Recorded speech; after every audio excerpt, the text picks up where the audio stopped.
Hope you guys are doing well. Welcome back. So in this video, I'm going to show you that how you can add the graphics in Adobe Rush. So let's start. First of all, what we have to do, we have to insert a video into Adobe Rush. So as you can see, I've already added. Simply you have to click on the plus icon. You have to click on the your media, and then you need to select the video. As you can see, I have already selected that. And if you want to add some other videos, you can also do that. So I'm going to cut this one, and after cutting this, we have to click on the video. And after clicking on the video, as you can see, has the first option, which is called media, or you can call it graphics as well. So this is the first option. We have to click on this, which is called graphics option. So we have to click on this, and after clicking on this, as you can see, has the option for the add graphics. So let's click on the add graphics. So as you can see, after clicking on the add graphics, if you want to add the text, you can also do that. If you want to add the intros and the graphics, motion graphics effects, you can also do that.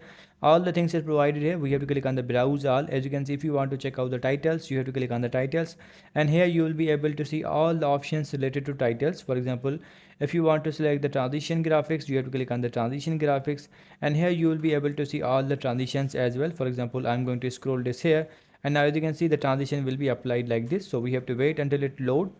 So as you can see, it's loading, and now it's done, and simply we have to play this. So as you can see, in this way transition works. So I hope you guys understand this video, that how you can add the graphics into a video in Adobe Rush. So see you guys in the next video.